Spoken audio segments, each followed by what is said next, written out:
Fala Fundão, nós falaremos sobre o Brasil Colônia, a sociedade açucareira, uma sociedade do açúcar, doce, mas também amarga para muita gente. Estou com as minhas anotações para variar, para a gente pensar um pouco essa parte do Brasil Colônia, não é? É importante porque a sociedade do açúcar, eu gosto sempre de pedir isso para meus alunos, né? Qual que é a atividade praticada inicialmente no Brasil Colônia, na América Portuguesa? Vai ser o escambo com o pau-brasil, ali na primeira década, inclusive o estanco, mas a primeira atividade implantada será a cana-de-açúcar. Essa diferença faz muita gente equivocar mesmo e confundir. Então eu estou aqui com as minhas anotações porque o açúcar ele é relevante para a gente entender o Brasil colonial, né?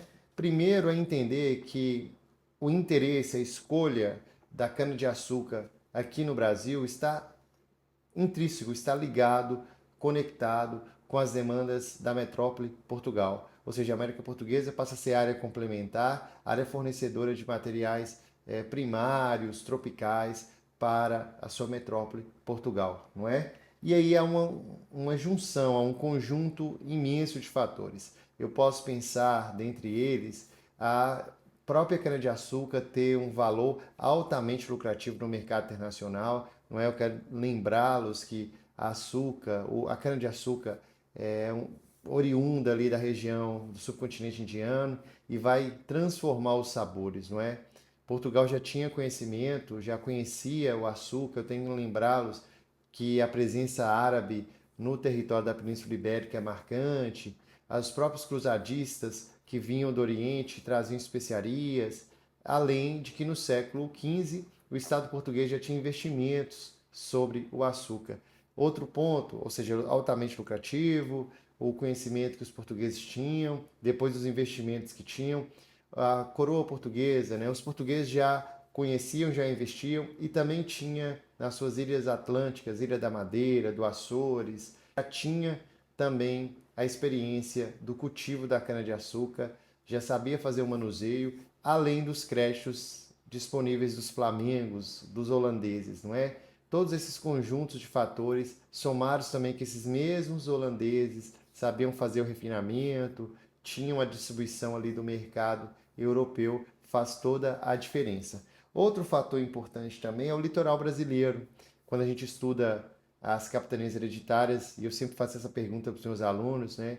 Lembrando quais são as duas capitanias consideradas mais bem-sucedidas dentre aquelas 15, né? Capitania de Pernambuco e Capitania de São Vicente. São Vicente, o clima não vai ser tão favorável quanto as capitanias do norte, atual nordeste, não é? O clima, o território ali, a terra de Massapé ou Massapê, tem hora que tem agudo ou circunflexo, tudo isso vai ser favorável ali na zona da mata nordestina para o cultivo da cana-de-açúcar.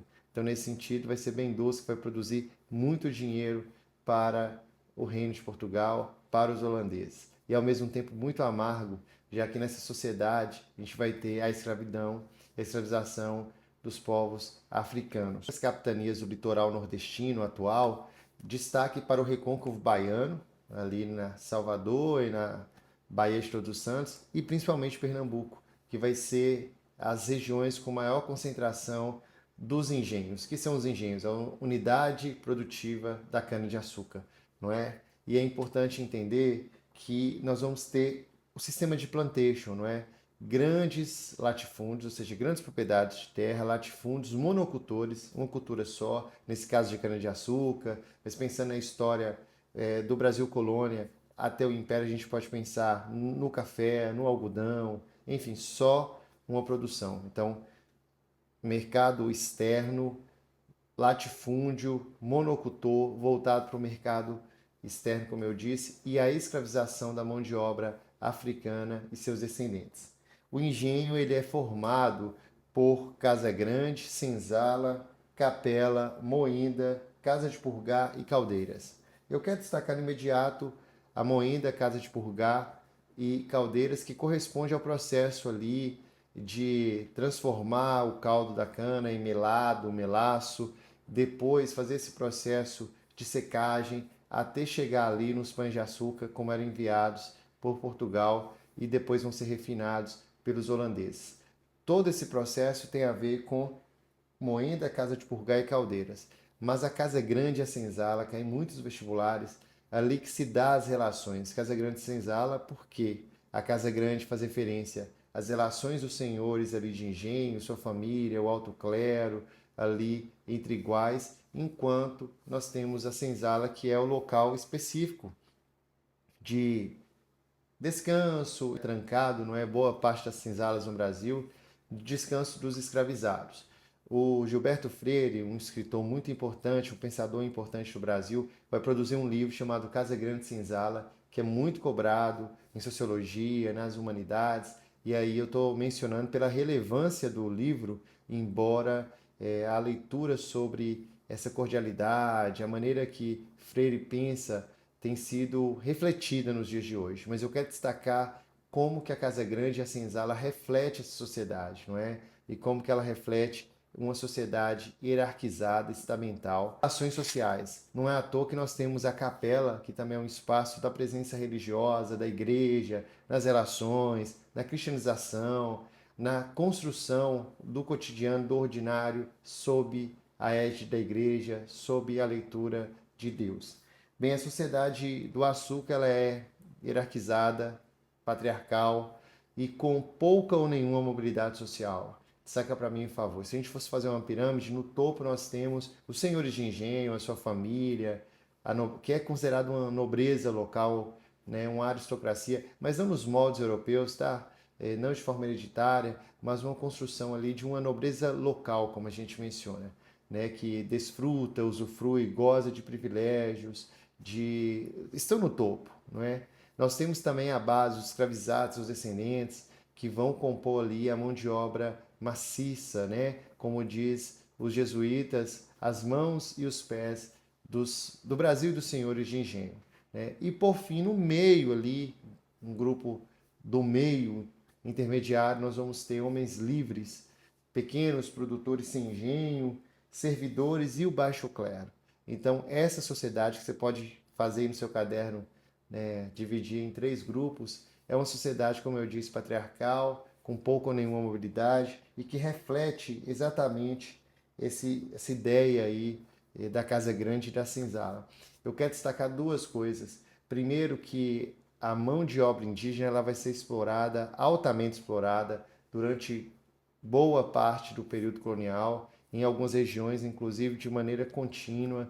A gente parar para pensar os vicentistas, atual São Paulo, esse processo ele é longo, em outras regiões nem tanto. Então isso vai se dar de maneira regionalizada e uma coisa importante, né? As populações indígenas vão resistir com fugas, vão resistir também com ataques e com resistência em si.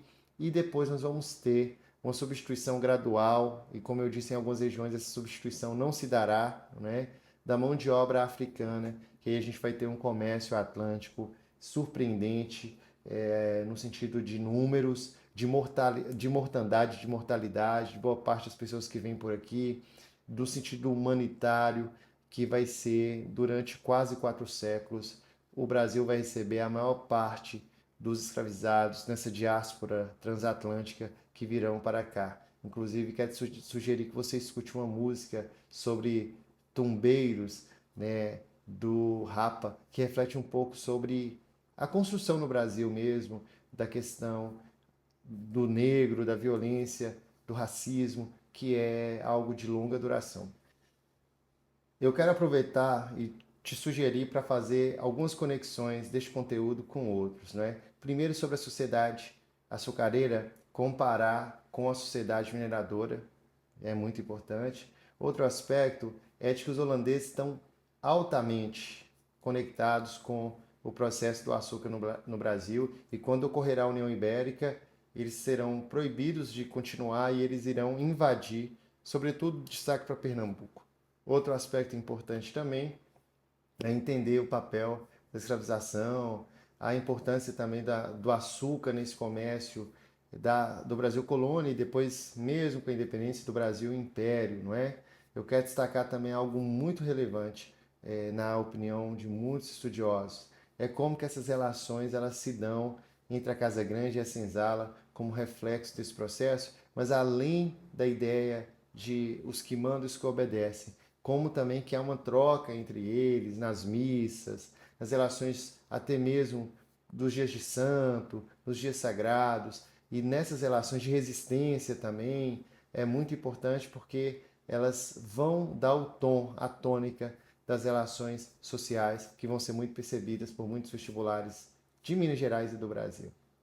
Enfim, espero que você tenha aprendido nessa aula e na próxima aula a gente vai falar sobre a União Ibérica, falaremos sobre a mineração, já tem uma aula aqui sobre isso. Eu espero você nas próximas aulas. Tamo junto. Curta, compartilhe, se inscreva nesse canal.